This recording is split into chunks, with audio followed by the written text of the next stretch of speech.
Amigos e amigas, que a maravilhosa graça de Cristo Jesus esteja com todos nós, em cada coração aqui nessa manhã, amém? A gente começa uma série nova, aqui na tela, não, só ali, temos um problema técnico, não foi para cá, foi para lá, sinal, ok, fecha o Rolyrics, de repente ele está sobrepondo ao PowerPoint, enfim. A projeção é um detalhe. Essa série se chama Em Pedaços, Beleza no Quebrantamento. Dificuldades e bênçãos, ambos os lados são inevitáveis nas nossas vidas. E seguir Cristo Jesus, eu preciso te dizer já de cara que seguir Cristo Jesus é também uma promessa de sofrimento. Cristo Jesus deixa bem claro isso nos evangelhos. Olhando para a vida de Jesus, nós vemos o próprio Cristo enfrentando o sofrimento. E essa série a gente vai mergulhar na Semana Santa, em textos onde Cristo está sofrendo com a iminência da cruz. Eu e você vamos aprender a navegar pela dor da quebra, que inevitavelmente eu e você sofremos, mas ao mesmo tempo nós encontramos beleza no quebrantamento, quando nós olhamos para Cristo Jesus. É possível encontrar beleza no quebrantamento quando nós olhamos para Cristo Jesus.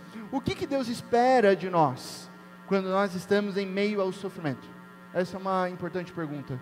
O que Deus espera quando nós passamos por provações, dificuldades e dor? Ou melhor, o que nós devemos fazer quando nós estamos sob pressão?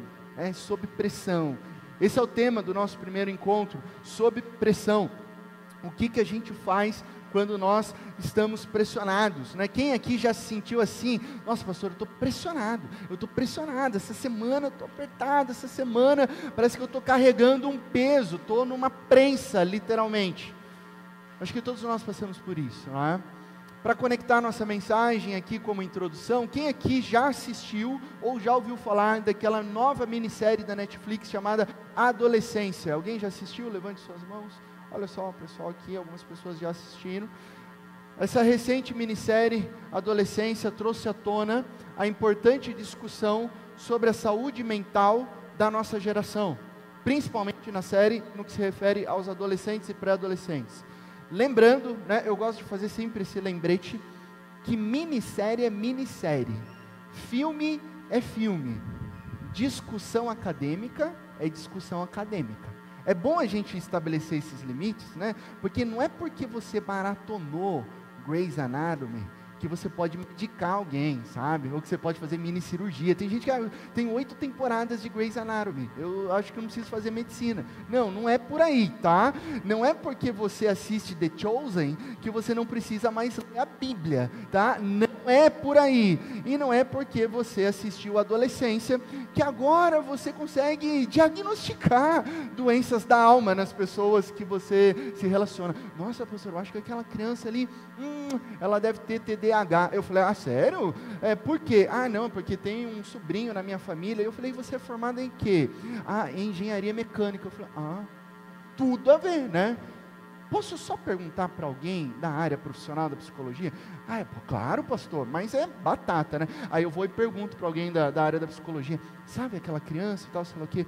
Pastor, não posso dizer, né? A gente tem que averiguar em algumas, no mínimo, 8 sessões. Mas aquela outra pessoa que não fez psicologia, ela bateu o olho e ela já sabe, né? Então a gente tem que, na nossa geração, tomar um cuidado, né? Com aquele diploma da universidade de Facebook, que é entregue e assinado pelo Mark Zuckerberg. Você acha que sabe de tudo porque viu no Facebook. Então, essa série levanta a discussão importante sobre a saúde mental. E segundo uma matéria recente do CDC, o Centers of Disease Control Prevention, lá nos Estados Unidos, eles fizeram um reporte de 2013 até 2024, gerou um trabalho muito bonito, né, muito extenso e profundo, e eu colhi ali alguns dados do ano passado, que diz que o número de problemas da saúde mental nos adolescentes ainda está aumentando, e alguns dados aqui, 4 em cada 10 estudantes. Coloquei a porcentagem aqui para você que é de exatas, gosta de porcentagem, gráfico, pizza, coloquei aqui para você ficar feliz comigo. 40% dos estudantes têm sentimentos persistentes de tristeza e desesperança. Persistente. Ele diz ele convive com tristeza, convive com desesperança. 2 em cada 10 estudantes consideraram seriamente a tentativa de suicídio. Nós estamos falando de 10 adolescentes, 2 consideraram. E quase 1 em cada 10 já tentou tirar a sua própria vida.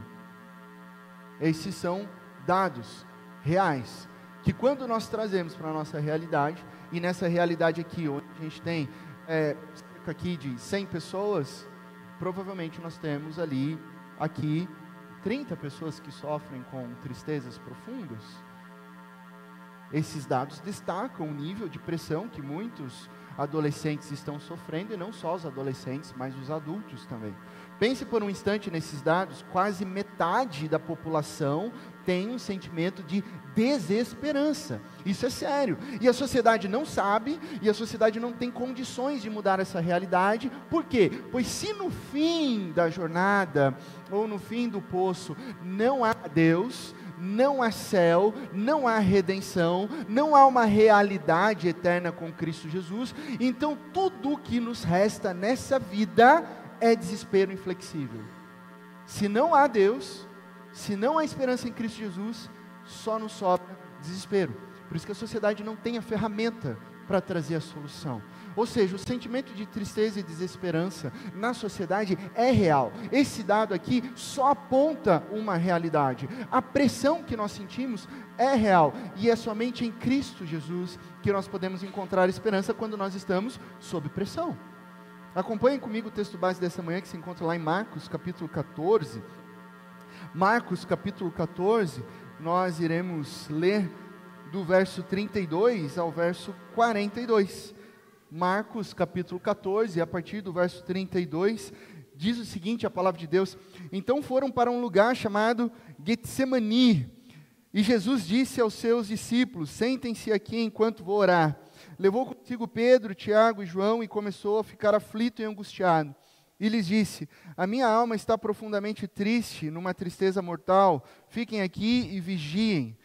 Indo um pouco mais adiante, prostrou-se e orava para que, se possível, fosse afastada dele aquela hora. E dizia: Abba, Pai. Abba é uma expressão em aramaico para pai. Tudo te é possível. Afasta de mim este cálice. Contudo, não seja o que eu quero, mas sim o que tu queres. Então voltou aos seus discípulos e os encontrou dormindo. Simão disse ele a Pedro: você está dormindo? Não pôde vigiar nem por uma hora? Vigiem e orem para que não caiam em tentação. O espírito está pronto, mas a carne é fraca. Mais uma vez ele se afastou e orou, repetindo as mesmas palavras. Quando voltou de novo, os encontrou dormindo, porque seus olhos estavam pesados. Eles não sabiam o que lhe dizer. Voltando pela terceira vez, ele lhes disse: vocês ainda dormem, descansam? Basta! Chegou a hora. Eis que o Filho do Homem está sendo entregue nas mãos dos pecadores. Levantem-se e vamos. Aí vem aquele que me trai. Feche os teus olhos, vamos orar mais uma vez. Ó Deus, Pai de amor, estamos reverentemente diante da Tua palavra, nesse momento de profunda angústia e dor que Teu Filho Cristo Jesus sofreu por nós. Pedimos, ó Pai, que o Senhor fale profundamente aos nossos corações. Nos dê sensibilidade para entendermos os Teus planos em meio à dor, a Tua vontade em meio à angústia e a esperança que nós temos em Cristo Jesus. Nos faz enxergar em Cristo Jesus a verdade absoluta de que nele nós temos esperança e vida. É no nome dele que nós oramos, amém e amém. Eu preciso te dar um contexto bíblico breve do que está acontecendo aqui em Marcos capítulo 14. Marcos abre a prática da conspiração dos líderes religiosos contra Jesus. Já havia ali um burburinho, mas agora é a prática dessa conspiração.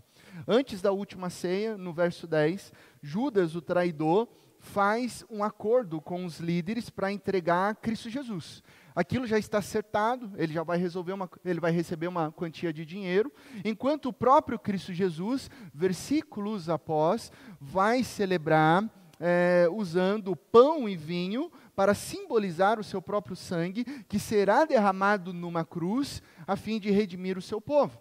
O contraste, então, é gritante. Jesus está celebrando o teu sangue, a tua aliança, o teu corpo revelado no pão, enquanto Judas está conspirando e os líderes judaicos estão conspirando.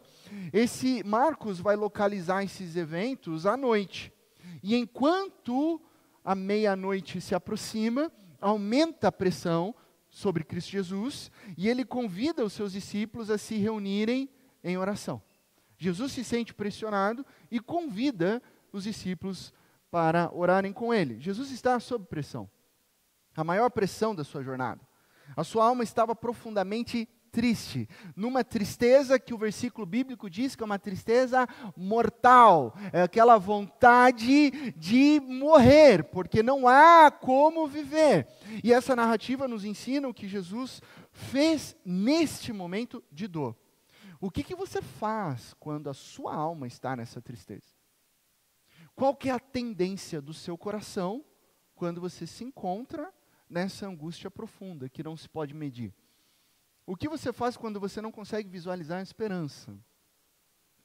O que você faz quando você está sob pressão? A resposta bíblica, você ora. Como Jesus orou. Você levanta os seus olhos aos céus e entrega nas mãos do Criador toda a sua desesperança, na certeza que o nosso Deus responde às nossas orações. Então, nessa mensagem, Cristo Jesus está nos ensinando, através de um modelo perfeito, como e o que nós fazemos quando nós nos encontramos em situação semelhante à de Cristo Jesus. Eu quero compartilhar com você 5 aspectos da oração de Jesus. E você que está tomando notas, você que tem aquela tradição ou costume muito bom de trazer o seu caderninho de anotações, agora é o momento para você tomar notas aqui comigo de 5 aspectos sobre a oração de Jesus. O primeiro aspecto é esse: onde Jesus orou. Onde ele orou? O versículo 32 diz: então foram para um lugar chamado Getsemani, traduzido em português para Getsemane, mas do grego Getsemani, enfim, isso não é o que importa aqui para nós. Esse jardim parece um jardim sem importância, Jesus foi para um lugar, o nome é bonito, Getsemane, ok, mas o lugar importa. O lugar é significativo. Quando nós oramos em Indaiatuba, uma vez que nós residimos aqui, isso importa para Deus. Isso importa da mesma maneira que alguém ora lá em Itapetininga, ou em Campinas, ou em Salto. Isso importa. Deus importa com as cidades, Deus importa com a localização da sua família, da sua história e da missão que Ele tem para a sua jornada aqui. Seu lugar de trabalho importa para Deus. Quando você ora no estacionamento antes de uma reunião importante, o lugar da outra empresa, de outra pessoa que talvez esteja sentada ao seu lado, também é importante, porque Deus está agindo na vida dela em outra empresa, como um posto avançado do reino de Deus, em outra localização. Isso importa.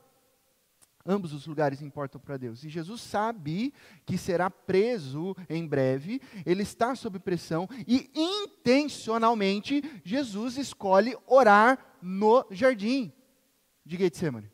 Jesus poderia orar em qualquer lugar. Alguém diria, o lugar não importa, mas importa sim. E 2 coisas são importantes em relação a esse lugar.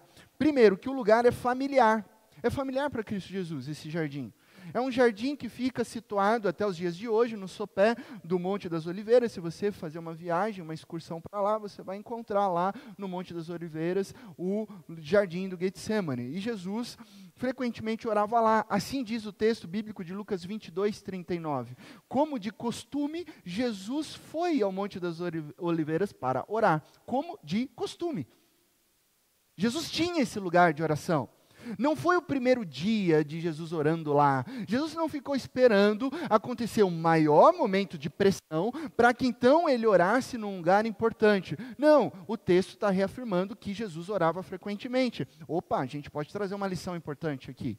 Pastor, como que eu oro em momentos de pressão? Que tipo de oração? Como que eu faço uma oração em tempos de pressão?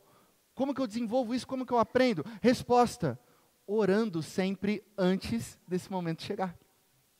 Havia um costume de Cristo Jesus orando. Pastor, mas como eu vou ter fé em dias de angústia?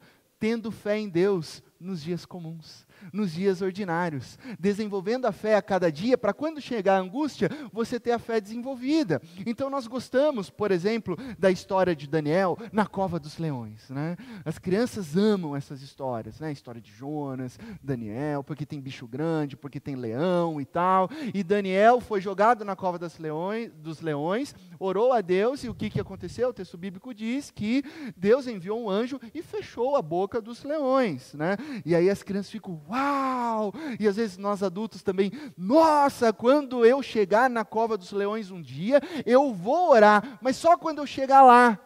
A gente perde de vista que o texto de Daniel capítulo 6 nos diz que antes da cova dos leões, Daniel tinha o hábito, desde criancinha, de orar 3 vezes ao Senhor, abrir a janela da sua casa em direção a Jerusalém, se ajoelhava, orava, agradecendo a Deus. O texto bíblico diz como ele costumava fazer.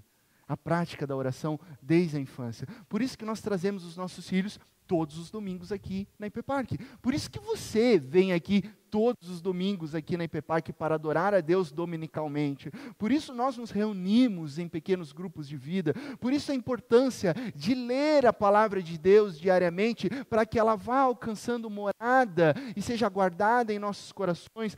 Por isso que nós oramos diariamente a Deus. Não despreze as disciplinas espirituais. Elas fazem diferença nos momentos comuns, nos momentos felizes e também, principalmente, nos momentos de pressão. É no momento de tentação que Deus vai lançar aquela palavra que já tem morada no seu coração. É no momento de pressão que o Espírito Santo vai responder às suas orações, pelas quais você ora há anos. Então não despreze. Ah, pastor, mas eu oro sem cessar, o tempo todo eu oro, Senhor, na caminhada no parque, no semáforo, dirigindo o meu carro. Ok, legal, uau, você está achando que você é incrível, mas quando é o seu tempo de oração separado para Deus? Quando é aquele momento em que você senta numa cadeira para orar? E não enquanto você está fazendo outras coisas, né? Ah, o meu tempo de oração é lavando a louça, pastor. Tá, mas você está lavando a louça, e porque você está lavando a louça, daí você achou, já que eu não estou fazendo nada aqui, no automático você ora para Deus? Qual que é o momento em que você para tudo, sem distração, senta e prioriza um tempo a sós com Deus? Esse é o ponto, é isso que Jesus faz. Claro que Jesus orava sem cessar, ele orava conversando com seus discípulos, ele orava numa tempestade, ele orava no caminhar, mas ele separa um tempo para estar a sós com o Pai. Jesus nos ensina a termos esse lugar. Qual é o seu Getsemane? É uma cadeira? É o seu quarto? Quando todo mundo não está em casa, né? Tem aquele horarinho ali, falta meia hora para os adolescentes chegarem da escola, essa é a minha meia hora. É o seu jardim? É no meio da sua caminhada, parar num banco aqui no parque, largar celular, largar tudo, para ter, não interessa. Você precisa desse tempo a sós com Deus, priorizar. Isso é importante, um lugar familiar. Um outro aspecto importante sobre o jardim Getsemane é que ele é um lugar profético. O jardim é um lugar profético. O nome do jardim apontava para a obra de Cristo Jesus. A palavra Getsemani significa literalmente prensa de azeitonas. Prensa. No meio do pomar havia um dispositivo utilizado para espremer as azeitonas até que elas produzissem o seu poderoso óleo. A base de uma prensa de azeitonas naquela época, hoje tem sistema pneumático, né? Mas naquela época ela era uma grande bacia de pedra, e aí onde se encaixava uma outra pedra de moinho, e num sistema de postes de madeira e corda, a pedra de moinho girava naquela bacia enorme, primeiro esmagando a carne da azeitona e depois os caroços, né? Que ali extraem também um óleo, né? Diz os mais entendidos que é do caroço que se extrai ainda mais óleo. Muito peso, muita pressão. Esse é o significado do nome Getsemani, prensa de azeitonas. Jesus estava no lugar de pressão. Não é uma coincidência. Jesus estava ali orando, sabendo que para completar a nossa salvação, ele precisava ser espremido. Ele precisava ser pressionado, ele precisava ser esmagado. No jardim da prensa de azeitonas, Jesus estava ali orando, onde o peso de todo mundo estava sobre ele. O lugar é significativo, ele está cumprindo uma profecia. Esse é o primeiro ponto. O segundo ponto nosso é por que ele orou, né? E lhes disse: a minha alma está profundamente triste, numa tristeza mortal, fiquem aqui e vigiem. Obviamente Jesus estava numa profunda dor. Claro que, não, o porquê ele orou é porque Jesus estava profundamente angustiado. Ele estava sendo esmagado, ele estava quebrado, ele ainda enfrentaria prisão, ainda enfrentaria tortura, ainda enfrentaria zombaria e ainda enfrentaria a morte de cruz. Jesus estava começando a sentir a pressão do esmagamento da profecia de Isaías 53. Principalmente no verso 5, quando diz que ele seria esmagado por causa das nossas transgressões. Jesus ainda não tinha sido preso. Ele poderia fugir. Ele poderia desistir da missão. Jesus poderia sumir, escapar, não sei. Mas ao invés disso, Jesus ora. Jesus clama a Deus e diz: a minha alma está numa tristeza mortal. Só de pensar em carregar o fardo do pecado, só de pensar em provar a ira divina, só de pensar em experimentar a desconexão com o Abba Pai, a morte espiritual que deveria ser derramada sobre mim, sobre você, sobre o Guga, sobre o Mateus, sobre o Danilo, sobre a Cris, sobre a Iracema, sobre a Letícia, só de pensar em tudo isso sobre todos nós, isso quebrava por dentro, porque ele não merecia. Ele nunca tinha experimentado a desconexão com Deus, com o Pai. Então só de pensar, conjecturar isso, o quebrava por dentro, carregar o peso espiritual da cruz, que ele em breve carregaria o peso físico da cruz. Isso perturbou. A palavra grega, ela traz uma ideia de perturbação da alma, uma perturbação profunda.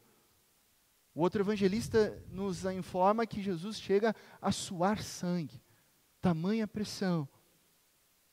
E por causa disso ele orou a Deus.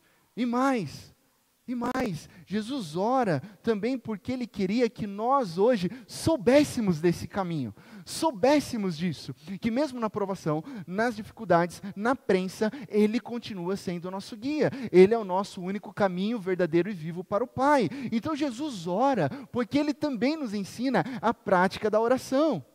Em meio à noite, ele deixa claro como dia para mim e para você hoje, que quando você está pressionado, quando você está quebrada, quando você está numa tristeza mortal, a sua alma não tem mais nenhum aspecto de alegria, o que você faz? Você olha para Jesus, então você dobra os seus joelhos e ora, você lança todas as suas preocupações a Deus, você se mantém firme ao entregar tudo a Deus.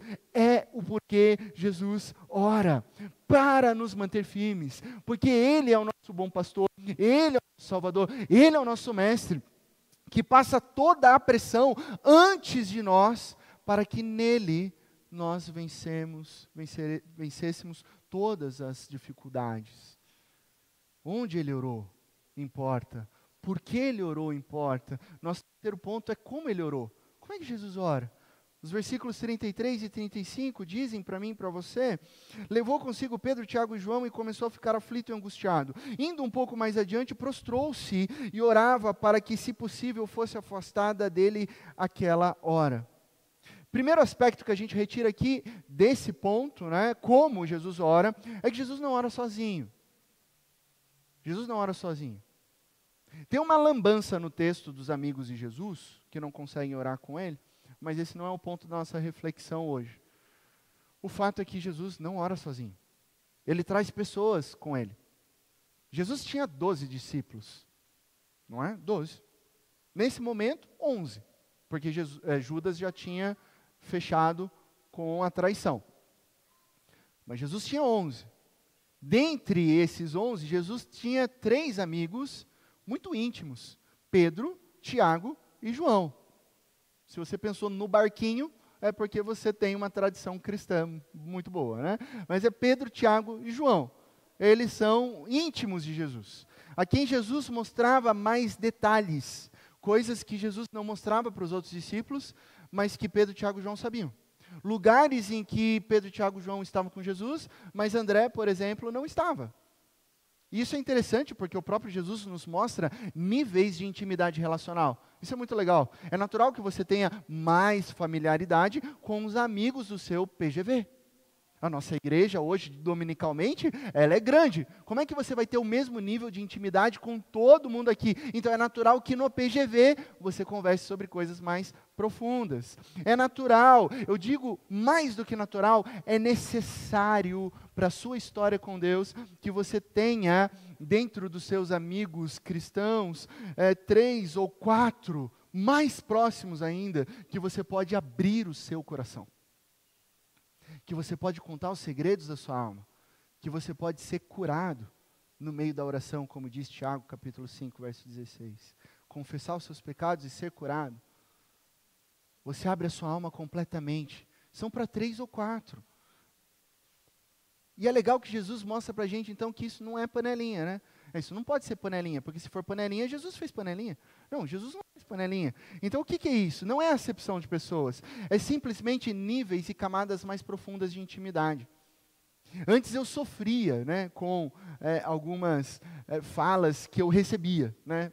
Eu não vou abrir aspas, acusações, porque é muito forte isso daí. E não eram acusações, nunca vi maldade nisso, né? Mas às vezes eu ouvia, nossa, tá vendo, o pastor parece que não gosta de fulano, mas gosta muito de cicrano, fica muito mais com cicrano. Nossa, eu vi um Instagram do pastor, nossa, ele almoçou com tal família e não almoçou com a minha família, né? Mesmo a pessoa nunca tendo me chamado para almoçar com ela, né? Mas aí, antes eu ficava mal com isso, eu falava assim, meu Deus, não vai dar tempo, não vou conseguir ter todo o nível de intimidade com todas as pessoas, isso também não vai dar certo.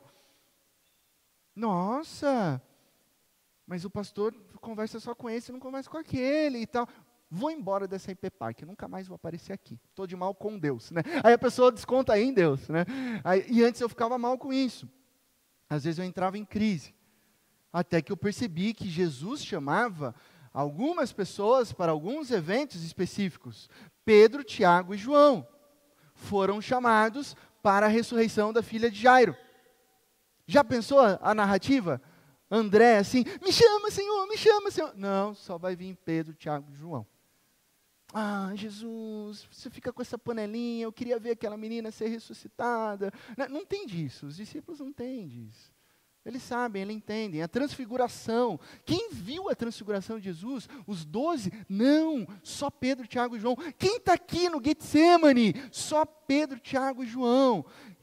Jesus ia para Betânia, né? E tinha um combinado para Jesus não ficar no Airbnb em Betânia. Né? Qual que era o combinado? Ele ficava sempre na casa de Lázaro, Marta e Maria.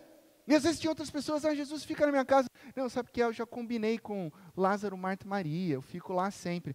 Nossa, Jesus, que acepção de pessoas. Jesus, não. Eu os amo tanto, eles são meus amigos, têm intimidade, eu também amo você.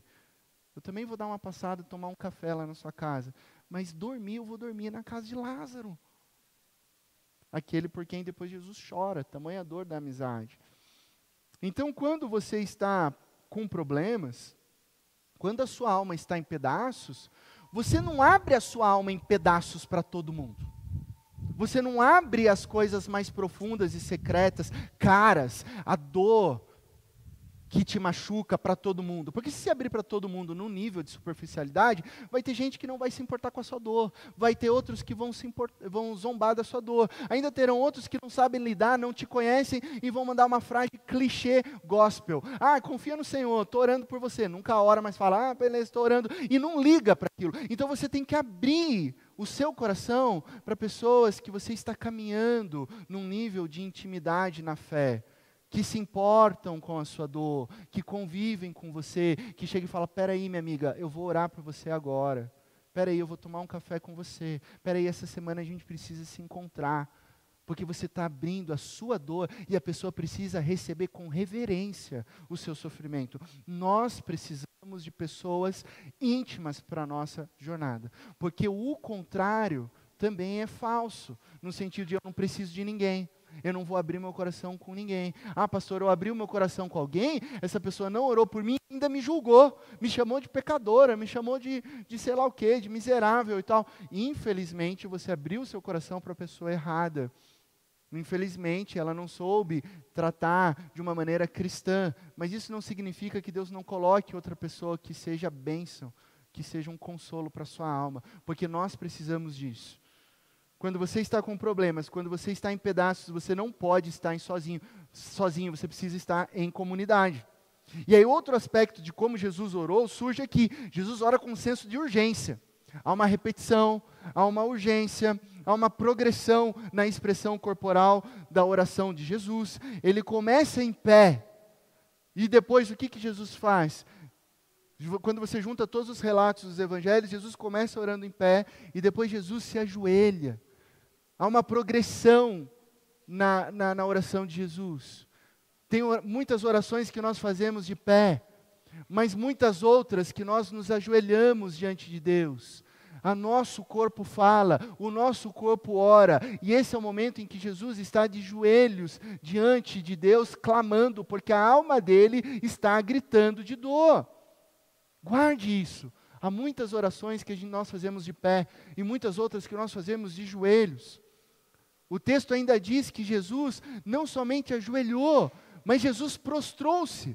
E esse verbo prostrar é literalmente colocar a face no chão, em dependência do Rei dos Reis, em dependência do Abba Pai que governa soberanamente. Ele prostra.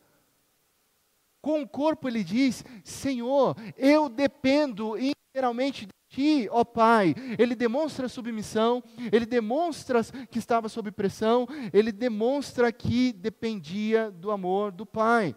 A pergunta é: como nós temos orado? Existem várias maneiras de nós orarmos, mas existem momentos em que as orações precisam ser de joelhos. Existem momentos que requer que nós nos prostremos com o corpo diante do Rei dos Reis. Não dá para a nossa vida de oração ser resumida naquelas orações no semáforo vermelho ou na hora que você está comendo. Parece que na hora que está comendo dá um estralo, né? Não ora o dia inteiro. Na hora que senta na mesa, fala: ai Deus, obrigado pelo alimento, em nome de Jesus, amém. É o piloto automático. Não dá para a nossa vida de oração ser resumida ao piloto automático. Isso não é oração, isso é reza. Isso é palavra vã, isso é frase solta. Oração é comunicação com Deus. Então vamos ao quarto aspecto, o que ele orou. E dizia: Abba Pai, tudo te é possível, faça de mim este cálice, contudo não seja o que eu quero, mas sim o que tu queres. Uau! Olha o que Jesus está ensinando para a gente. Esse é um texto conhecido, então nós nos acostumamos com essa frase. Mas perceba a honestidade da oração de Jesus. A honestidade. Jesus está falando o que ele está sentindo. Quantas e quantas vezes, na sua oração, você floreou,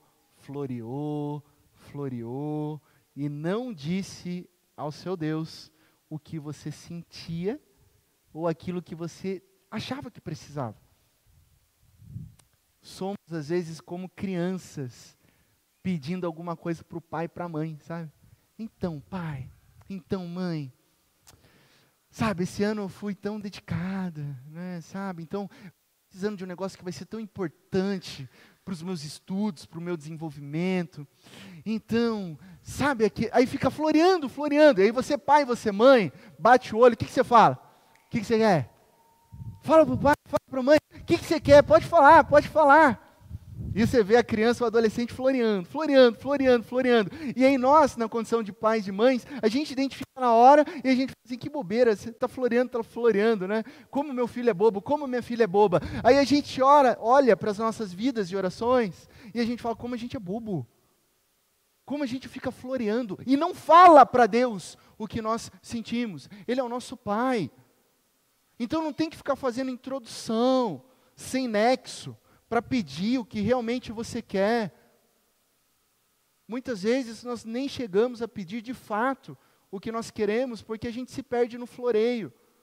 A sua alma está angustiada, a sua alma está aflita, e aí você começa uma oração sobre a paz em Israel.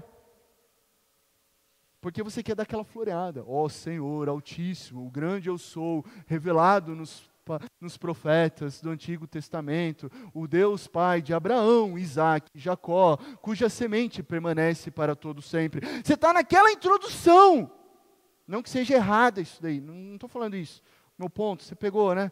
Mas você não está querendo abrir o seu coração com sinceridade e honestidade para Deus. Deus, a minha alma está gritando. Deus, eu sei que a tua palavra diz que eu tenho que orar pela paz de Israel, mas hoje eu preciso orar pela minha paz. Hoje o que dói é o meu coração. Hoje eu quero falar com o Senhor sobre o meu sofrimento.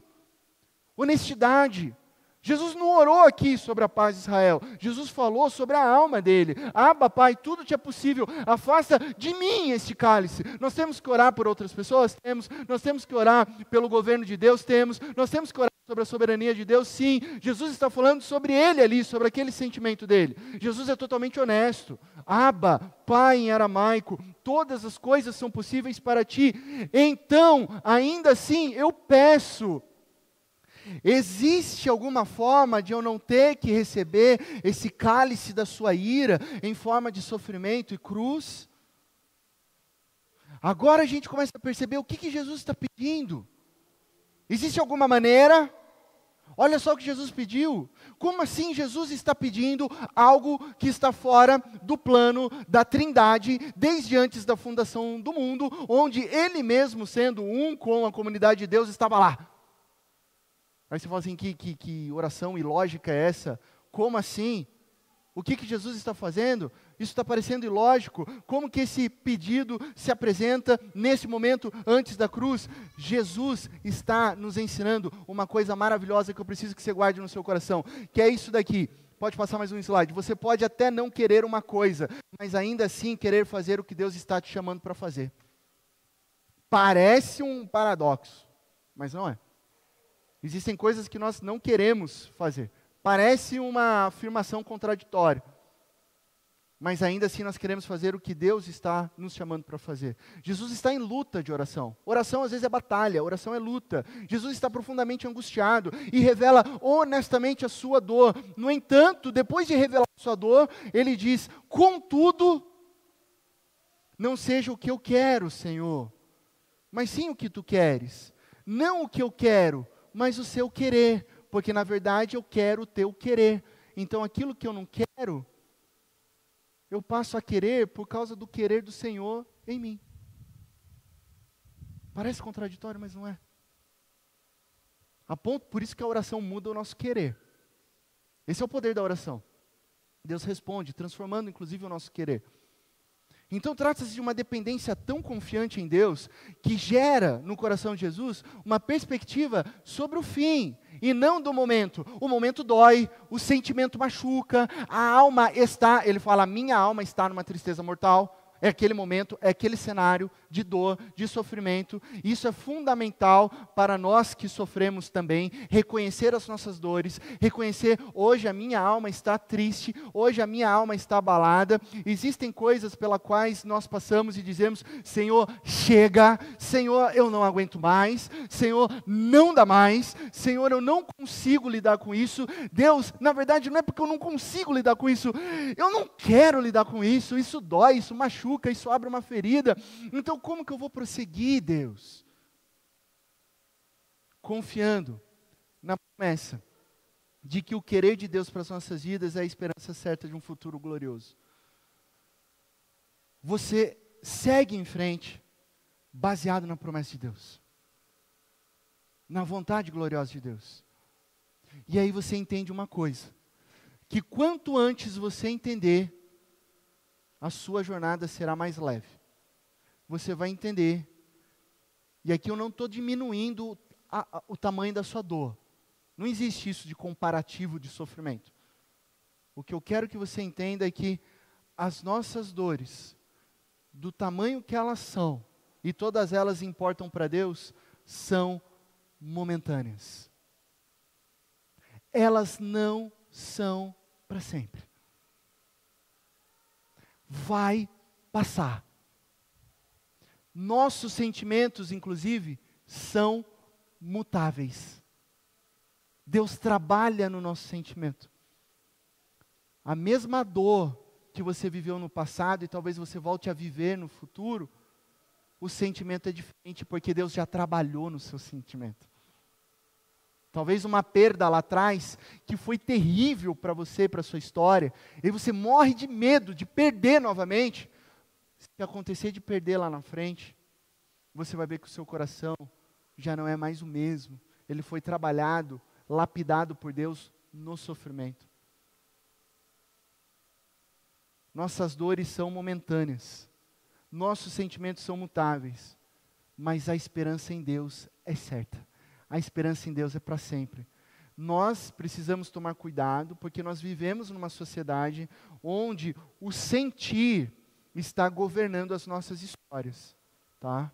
Então você ouve corriqueiramente frases do tipo: tal coisa deu tudo errado, o que a gente vai fazer com isso? A pessoa se desespera, às vezes a pessoa se desespera até para além do equilíbrio, só que ao compartilhar com alguém, esse alguém que está imerso numa filosofia pós-moderna, ao invés de responder com um conselho bíblico, vai e responde com aquela frase que, assim, me desculpa, eu odeio essa frase, e está tudo bem.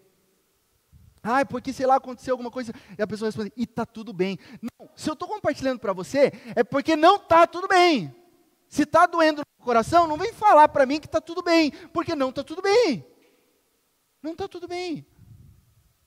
Precisa ser reajustado, precisa ser recalculado, precisa ser elaborado, precisa ser ressignificado.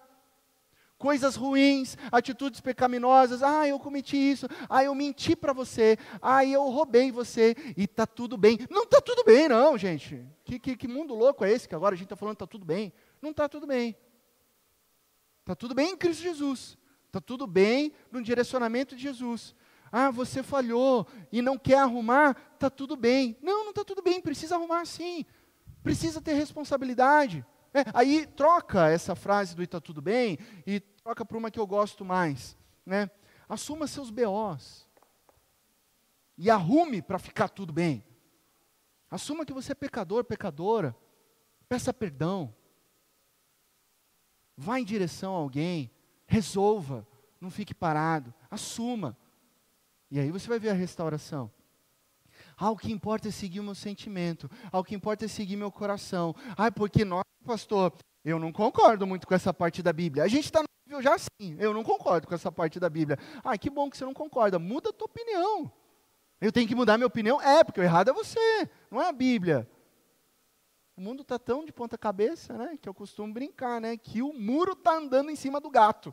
O poste está fazendo xixi no cachorro. Está tudo invertido, né? Então a gente tem que olhar para a direção de Deus. Mude de ideia. Se você não concorda com a Bíblia, você precisa mudar de ideia. Porque não é sobre você, é sobre Cristo Jesus transformando os nossos corações. O que a gente precisa é viver a vontade de Deus. E Cristo Jesus nos ensina. E por fim, o quinto aspecto, e já é a conclusão, esse quinto ponto, é o que acontece depois, a reverberação, depois que ele orou. Versículo 41, chegou a hora, eis que o Filho do Homem está sendo entregue nas mãos dos pecadores, levantem-se e vamos, aí vem aquele que me trai. Depois que Jesus orou, o que Jesus fez? Ele se levantou e foi. A gente ora, a gente chora, a gente rasga o coração, ele está indo para a cruz, ele sabe, mas depois o que acontece? A gente levanta e vai, e Jesus está indo para a cruz. A partir desse momento pós-Getsemane, vemos na narrativa um Jesus em direção à cruz, um Jesus agora que está confiante na vontade do Pai. Você folheia, em casa fica o exercício para você continuar a leitura dos próximos capítulos, mas você vai ver um Jesus diante dos líderes religiosos, respondendo a pergunta dos seus acusadores: acaso tu és o Cristo, o Filho do Deus bendito? E Jesus respondendo: sou. Mas você está falando sobre esse reino, você vai ver o que vai acontecer. Meu irmão, não estou nem aí, o meu reino não é deste mundo. Eu sou filho do eterno Deus.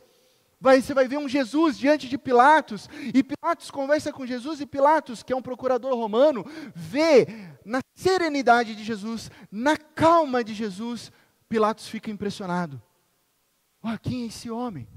Esse homem depois de uma noite de uma oração? Esse homem depois do jardim da dor, do jardim da prensa, depois da oração, ainda sob pressão, Jesus agora está pronto e fortalecido para cumprir a vontade de Deus, porque a oração transforma os nossos corações, Deus transforma o nosso interior, nos sustenta e nos engaja para continuar. Compare a postura, depois veja em casa a postura dos discípulos, em oposição à postura de Jesus, porque eles também estavam no jardim, mas o que acontece? Eles vão se desesperar, eles vão espernear, um vai negar, o outro vai fugir, o outro vai cortar a orelha, né? Corta a orelha de um soldado, não a dele mesmo, né? Se você não sabe da história, ele corta a orelha de um soldado, né? Aí tem 3 evangelistas que falam, um discípulo aí, deu 5 minutos nele, se desesperou, talvez não tinha orado tanto, cortou a orelha do soldado. A gente não ia saber quem era, né? Mas João, amigão, falou, foi Pedro. Depois você lê lá no Evangelho de João, foi Pedro. Pedro cortou a orelha dele, né? João denunciou Pedro. Um fugiu, a maioria fugiu, abandonou. Reflexo de não ter orado, de ter dormido. Quando nós esquecemos de orar, somos engolidos pela pressão da vida. Mas quando nós oramos, algo maravilhoso acontece. O bom Deus nos fortalece para cumprir a sua boa vontade. Quando nós estamos sob pressão, nós só podemos nos levantar de verdade depois que nós nos ajoelhamos em oração. A única maneira de você se levantar de verdade para viver o que Deus tem para a sua vida e vencer os desafios, vencer o sofrimento, vencer a angústia, a única maneira de se levantar de verdade é depois de você ter se ajoelhado em oração. Amém? E agora nós nos aproximamos da mesa. E ainda nesse texto eu quero te chamar a atenção para o primeiro verso que a gente leu. Eu vou repetir o primeiro verso, ele diz o seguinte: então foram para um lugar chamado Getsemane, e Jesus disse aos seus discípulos, sentem-se aqui enquanto eu vou orar. Eu quero focar de novo nesse lugar, que significa prensa de azeitona. O pregador italiano, Raniero Cantalamessa, disse o seguinte: o Getsemane revela o aspecto interior da paixão de Jesus. A gente vê muito do exterior, do sofrimento, pregos, cravos nas mãos, tortura, mas aqui no Getsemane revela o que está acontecendo na alma de Jesus. A morte do coração, que precede e dá sentido à morte do corpo. O Getsemane sinaliza a depressão mais profunda na passagem de Jesus deste mundo para o Pai. É a dor mais profunda. Que tristeza é essa? É a de estar na prensa, tendo todo o pecado do mundo sobre as suas costas.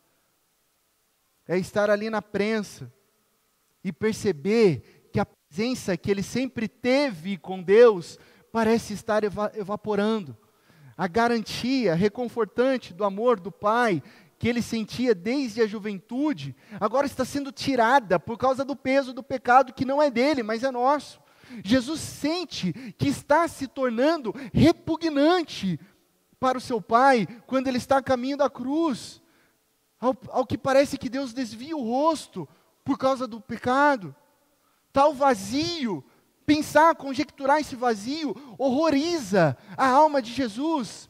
A sólida sensação de braços eternos, por baixo dá lugar a um abismo agora escancarado. Para onde eu vou? O que vai acontecer na cruz? Eu nunca vivi longe da presença do Abba. Parece que nada o aguarda, parece que a não ser uma escuridão sem fim. Mas Jesus, nesse lugar de alma angustiante, na prensa, em nosso lugar, ele diz: contudo, seja feita, ó Pai, a tua vontade. A tua vontade, para salvar o seu povo. Ele diz: seja feita a tua vontade, para que hoje, nessa manhã, eu e você pudéssemos estar aqui, no amor e na presença gloriosa dEle.